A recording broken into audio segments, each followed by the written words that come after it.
Okay, I believe we are live. I'm sorry, everyone. I'm doing this from my computer. I haven't done that in a while, and everything changed. Okay, well, welcome everybody to the live stream. We'll let some people kind of log in, get all set up. Yeah, so hello, welcome to our live stream. This is Meryl with Akron Soul Train, and today I am here with Akron Soul Train resident artist, Michael Loderstedt. Hello. To preview his new body of work, Why We Fished. We'll talk process, materials, and have a little preview performance. Why We Fished will premiere at the Akron Soul Train Burton D. Morgan Foundation exhibition space in downtown Akron, April 13th, and will remain on view through May 21st. Our gallery hours are Wednesday through Saturday from 11 to 4 p.m. with special extended hours Saturday, April 16th from 11 to 7 p.m. For the opening of both Michael Loderstedt's Why We Fished and fellow resident artist Atifa Ferholazadeh's new work, Where the Boats Go. And I believe Michael will be in attendance on that Saturday. So if you want to come and speak to him about his work, that's a good time to come in that kind of afternoon 5 to 7 time period. Okay, Akron Soul Train is an artist residency program connecting and empowering the community and artists by granting fellowships that provide resources for all creative disciplines to foster a more vibrant Akron. Before we get going, I'd like to thank our sponsors for their continued support. The GAR Foundation, Akron Community Foundation, the Ohio Arts Council, the Lehner Family Foundation, the Brennan Family Foundation, the Knight Foundation, the Char and Chuck Fowler Family Foundation, and the Corbin Foundation. Anyone viewing, please comment below with questions and we will definitely get to them. And also please comment on any of our videos how you are liking this virtual programming so we can continue to bring you thoughtful and creative content. Okay, well, we can maybe start with you introducing yourself and the project and kind of get going. Sure. Thanks, Meryl. As she mentioned, I'm Michael Loderstedt, and this exhibition entitled Why We Fish tries to answer that question, why I spent so much time as a young man fishing, and not only me, but my entire family. I grew up on the Outer Banks of North Carolina, and I've recently been very compelled to revisit that subject matter as a source and inspiration for the work. So in this exhibition, you'll see sculptural objects, photographs, written pieces, as well as performative pieces during the event that she mentioned earlier on May 7th. So I'm going to kind of swing the camera around a little bit, and we'll take a few looks at some of the works, and I think Meryl's got questions for me. So hold on one second, and we'll spin around. That's all right. So let's come over here first.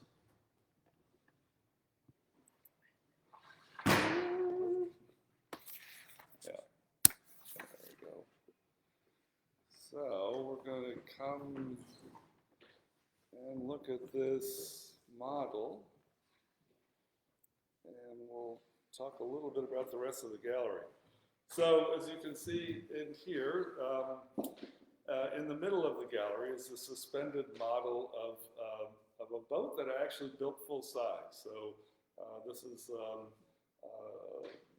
probably a 12 scale model of the actual boat. And it was a project for the Cleveland Museum of Art.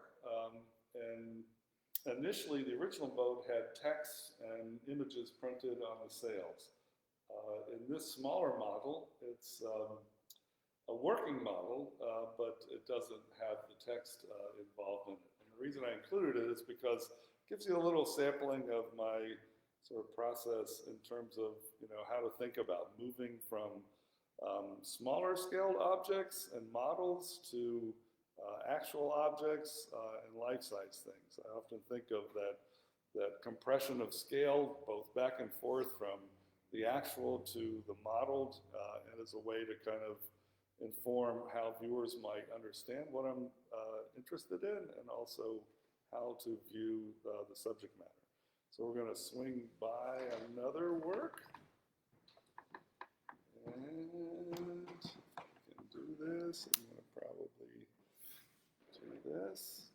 So this work is a modeled object of what is kind of unique to the area in which I grew up in, and these are called stop net dories. And the commercial fishermen there have a long tradition of sort of looking at fish along the eastern seaboard, along the island we grew up on, and then encircling them with these tractors, which they would pull a skiff onto the beach and drive it right out on the water, and then offload the skiff and encircle the school of fish, and the men would then pull the nets on either side to capture the fish. This type of fishing is no longer allowed on the eastern seaboard, but this community still engages in it. They've been given a grandfather clause by the National Fisheries Association to continue doing this, and they continue the practice largely as a way in which to keep the culture alive in this, from young men, from older men to younger men, to keep the tradition going. So kind of interestingly enough, I made these little nets out of what probably would be the fabric you put, big dryer bags out of, or something to put,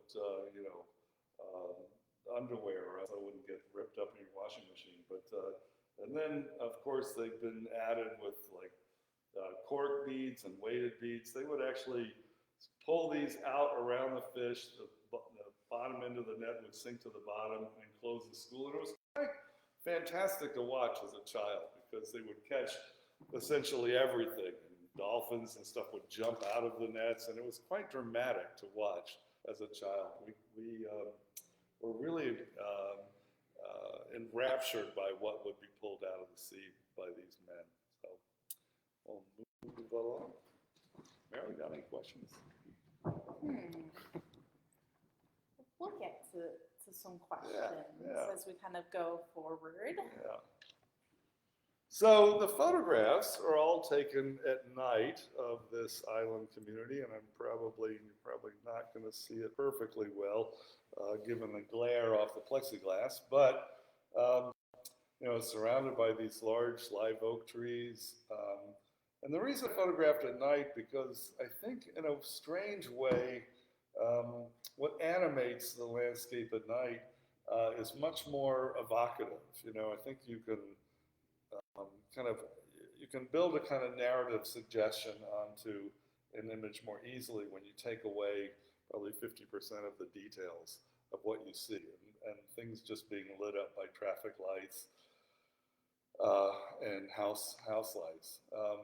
This little steeple, which you can kind of make out here, peeking through the trees, was the church I was kind of made to go to, I suppose, as a child. And it's an interesting church, where people express vividly their religious feelings. And it always used to kind of startle me as a child. And I wrote quite a bit about it. So it's a kind of an interesting experience. So this is the community that you grew up in? Yeah. Yeah. And where is it exactly? It's a little town called Salter Path, North Carolina, and it's on what's called Bogue Banks, the southernmost chain of the Outer Banks, North Carolina. It's a chain of sandy little islands that poke out into the Atlantic Ocean. Yeah. So it's a very interesting experience to kind of look back on. Yeah. And also one in which, we were totally self-reliant in many ways. If your car broke, chances are good you may not be able to get it to the mainland to have it repaired. So you had to learn a lot about how to be fairly self-sufficient. And that comes back a lot in my work as a theme, how to fabricate things, how to put things together, and how to do things without the help of others. So it's been a useful experience. So we're going to go over to here, and I'm going to back up a little bit.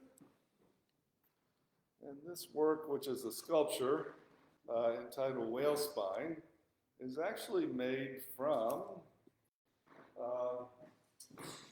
actual fossilized whale vertebrae. And these were given to my mother by a underwater archaeologist who my stepfather worked on his boat trailer, and as a kind of gift to her, he gave her 2 of these whale vertebrates. And these are probably 100 million years old.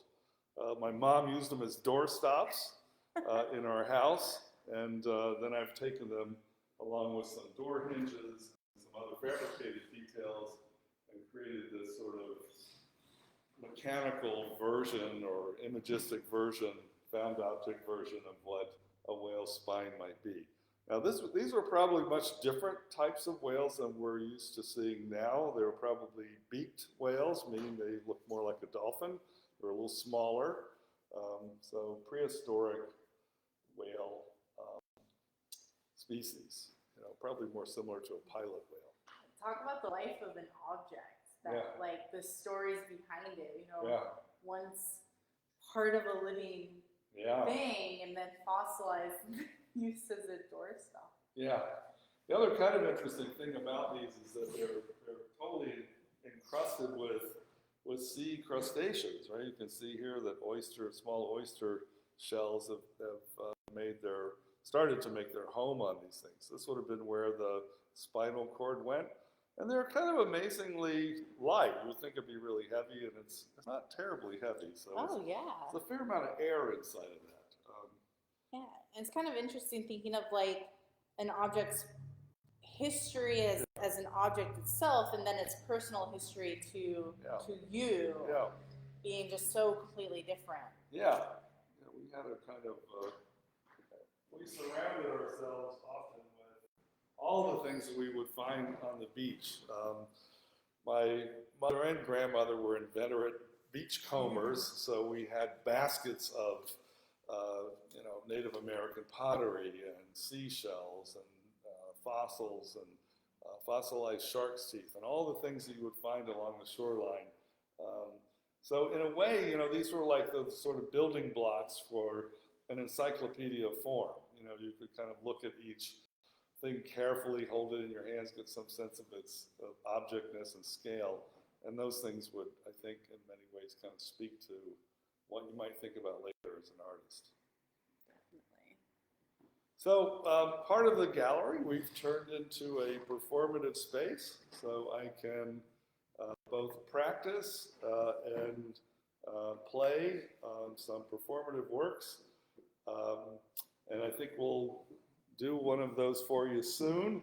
One of the pieces I want to probably go get and show you a little more up close is the ukulele that's on the left, which is in the shape of a whale. That was made during the residency. So I'm super excited about this. And I made this thing essentially kind of like a boat, upside down, using techniques that are used in boat building to construct the back of the ukulele. And this is all used steam bent maple wood, and then also a spruce soundboard. It has electric pickups inside of it, which we were able to do since the back was open. And then the sound holes in the shape of the fins of a whale. So I'm trying to think at every juncture of this how I can interpret the living object into this sensibility of craft. The maple fretboard and abalone, and then of course the head of the ukulele in the shape of a tail of a whale, also with the tuners on the back.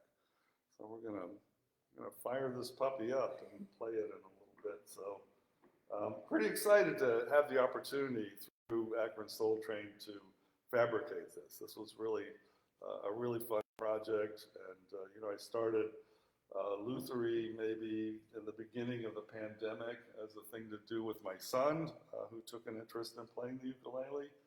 And it was really fun to kind of design from scratch an instrument and then fabricate it during the residency. So Have you ever done something like that before with something that had to work to make a sound? I have.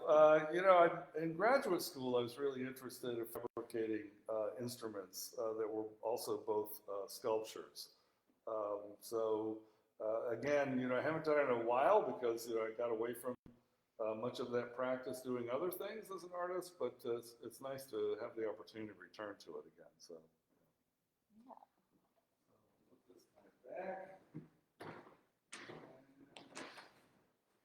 Listen to it in a minute. Let's see, should we continue around and look at some of the other objects here? Another photograph. The hurricane seasons now along the Outer Banks are becoming more frequent and more prominent. And this is kind of the upshot of that. This was a little small fishing shack along the backside of the island that had been converted into a little cultural center. But Hurricane Florence came, flooded the area. They were able to save most of the archives within this little building and get them out of harm's way, but the building itself was, deemed uninhabitable now. So I don't know what other to say about this, but islands are really kind of our canaries in the coal mine for climate change. Because of their proximity to the ocean, they're going to see much more dramatic change as sea levels change and storms become more frequent. So a little bit of a tragic story, but it's kind of an interesting one in a way in which the island continues to change.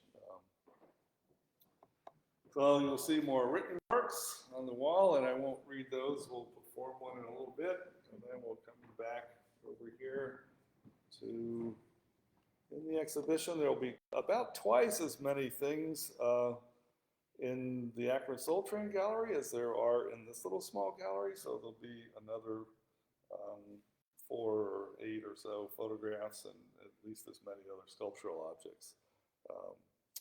So this is quite odd to me because palm trees don't really grow in this part of North Carolina. It's a little too far north. We're in the kind of temperate mid-Atlantic zone. Now they do, and that's largely because we don't really have any cold winters anymore on this island. So this little lone palm tree that sits along the shoreline here has been, you can kind of tell they've really babied it. They built a little enclosure around it, and there's a little watering sprinkler there. And whoever owns this little chunk of land, and this would have been our playground. This is the backside of the Sound, and all the lights of the other cities or towns really across the Sound. It's about a mile across this body of water, and this would have been our area in which we played as young children, out looking for crabs and fishing, and on the backside of the island as well as on the ocean side. So. How was it kind of traveling back to the place that you grew up and kind of seeing it through as an older adult or through that lens and remembering through the lens of a child? Yeah, well, it's kind of, as you could imagine, somewhat, somewhat bittersweet, I would suppose. I mean, you grow up in a place and you have a different sense of its scale and purpose. Because you're living the life of a child, and you see everything seems so much bigger and stranger. Now it seems really quite a bit smaller. When I go back there, both in terms of its kind of psychological energy as a small little community, and also the to be, and that's because I was walking or riding a bicycle most of the time. And much of the vegetation is also gone from the island. From the development, it's changed a lot. So it looks much different than it did, and often I get lost on this tiny place trying to find out where, where the places were that I remembered. So yeah, very different experience. Yeah, no, I'm sure. Yeah. And then, so you've showed us some photos and some sculptures, and then you've also done some some kind of written poetry, spoken word. I did forget to mention earlier, there will be a performance on May 7th at 3 p.m. at the Akron Soul Train Gallery. Michael Loderstedt will perform his spoken word, some music. Mm-hmm. There's going to be a band. I know, I'm really excited. Ray McNeese, who's the poet laureate of Cleveland Heights here, has agreed to kind of lend me his band, Tongue and Groove, for the evening, for the afternoon. And this band is phenomenal. So you're really gonna experience a treat if you come on the 7th.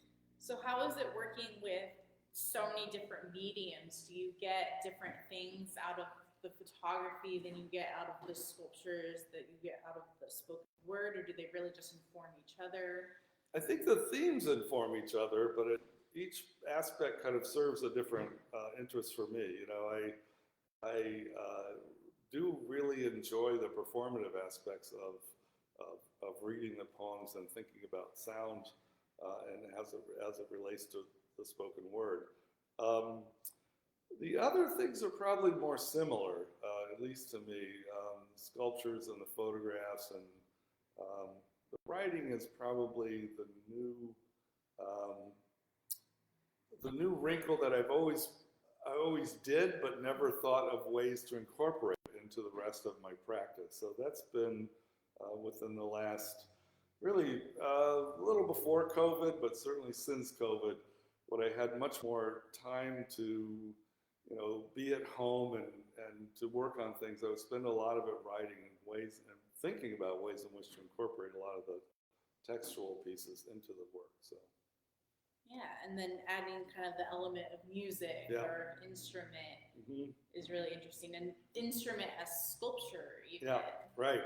Yeah, it's super. It's really fun and it's super thrilling for me. I'm not a terribly great musician. I work on it, although I guess you'll be the judge here in a minute. And but I'm gradually, I think of myself as much as anyone a student, and I'm always learning and trying to practice to become better at what I do. So. Yeah. Okay, so if anyone watching has any questions, feel free to type them in and we can get to them. Should we maybe do a little performance? Absolutely. Okay. Yeah, we'll get Bruce in the mix. My friend Bruce Edwards is here to help create some sounds as well, so he'll be joining me over on our little stage. Right. So let's see if I can find a good way in which we can include all of us here. I think that'll do it. I'm going to take this camera out of the frame. So, in honor of the whale ukulele really coming to life just yesterday. So, I was so thrilled, when you work on something for, practically a month, and all of a sudden you get audio to come out of this thing. It's so thrilling to bring it to life and have it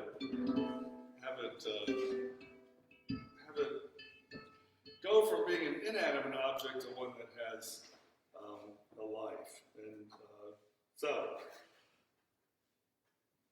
Start. And I also have the advantage of a liver pack, so you're going to see me looking at my shoes. I think my son called me now and says, "Dad, are you like now a shoegazer musician?" I said, "What's a shoegazer musician?" "Oh, that's a person who uses pedals."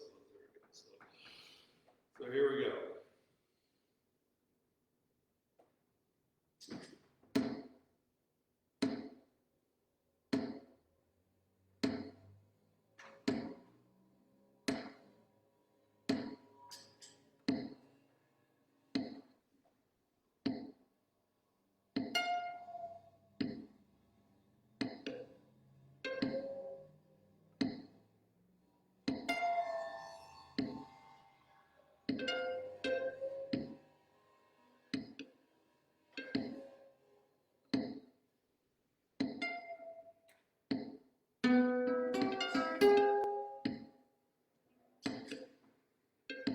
A whale's memory lasts 100 years. It may take longer to forget the brutality once piled in wooden boats, coils of rope, sharpened steel, all rowing furiously to catch passing pods. Why didn't they fight back? Crush us with one mighty swipe of tail. Instead, they swam further from shore, and still we chase them from Hatteras to Nantucket.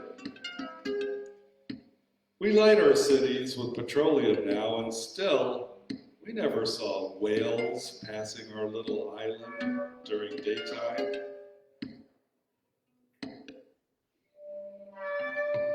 But walking along shore on still nights, you might hear a watery exhale from distant blowhole, or a fin slap under cover of sea's darkness. Whales gliding, whispering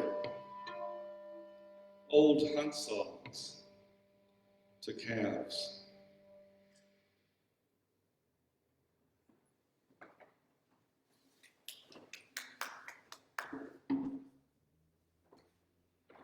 So thanks. It's always super fun to do that, and you never know what will happen. Good and bad. And thanks to Bruce for providing with his clarinet and cymbal some really interesting sound. Yeah, what was the process like composing these kind of performances or spoken word performances? Well, I kind of noodle around on the uke until I find some kind of interesting little licks or riffs that I think might fit with the theme. This poem, "The Memory of Whales," is really about the change in migration patterns of whales that were precipitated by people hunting them, and how that has taken so long to come back to its ancestral route. So, I was thinking about how we might consider sound in a way that is both whale-like and shore-like and ocean-like. So Bruce and I have been practicing a bit, playing with different instruments until we get sounds that we think kind of fit the general theme of the work. So, and we'll do much more. So you'll have an experience to do more, and more probably musical things with a fuller band. So that's pretty exciting for me, Simon. Yeah. So the performance will be during your show in the middle of the gallery. What do you think the significance of kind of performing within and around your work will be?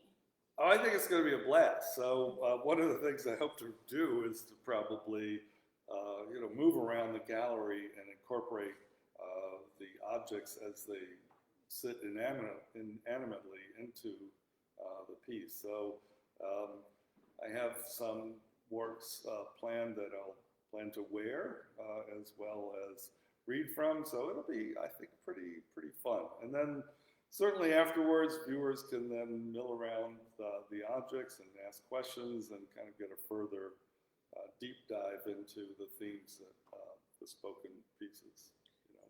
Yeah. So this whole project is very much like a full multimedia experience in a way. How has that been, being able to work that way again?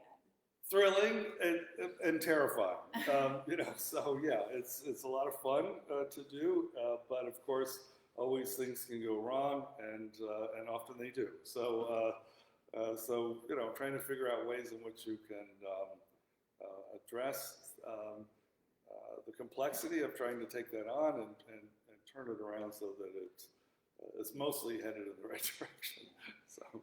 And is the writing, the spoken word components, does that stem also kind of from your childhood or from that place? You talk about the whales, so.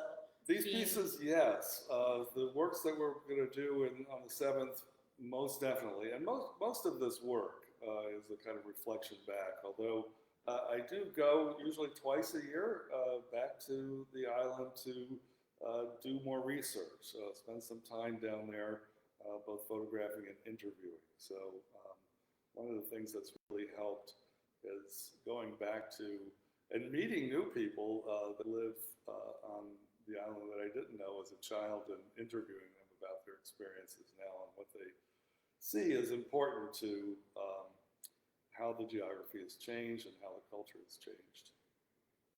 Yeah, that sounds super interesting. And it's always interesting to look back at kind of something that we knew before but are not necessarily a part of Sure. now. Yeah.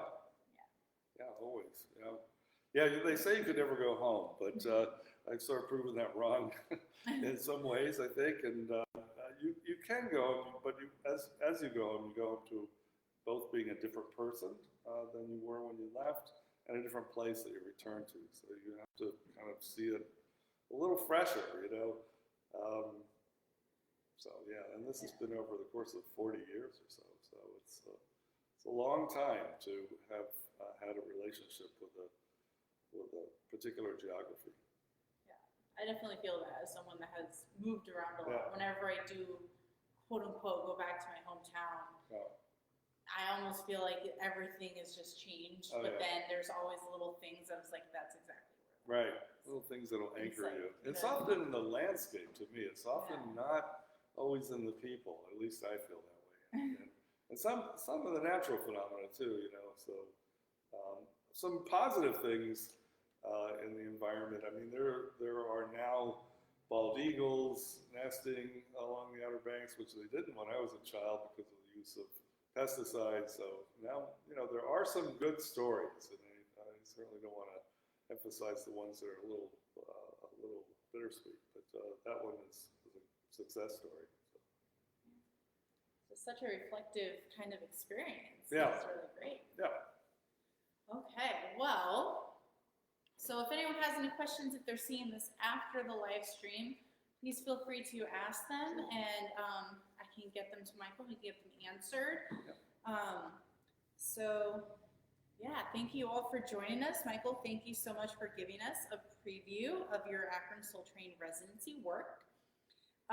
Viewers, if you want to see this work in person, anything here intrigued you, interested you, once again, it will be up at the Akron Soul Train Gallery from April 13th through May 21st with those extended hours on Saturday, April 16th from 11 to 7 p.m. That is the kind of like opening of the show. And then Michael will also be doing his live spoken word musical performance on May 7th at 3 p.m. There is an event on Eventbrite and on Facebook with a link to the Eventbrite. So if you do plan on coming, you don't have to register, but we would like to know how many people we are expecting. So it is helpful for you to register. And also exhibiting alongside Michael once again is Atifa Farah-Halazadeh with Where the Boats Go. So we'll be doing some programs with her in the next coming weeks as well. So keep an eye out for that. And then this video will it'll be posted on our Facebook page. It will be posted on our YouTube page, which we're getting up and running. So that's very exciting. And then I'll end with just once again saying our gallery hours are Wednesday through Saturday from 11 to 4. So we'll see you there or see you in the next live stream. Thank you all for joining us. Bye. Thank you. See you soon.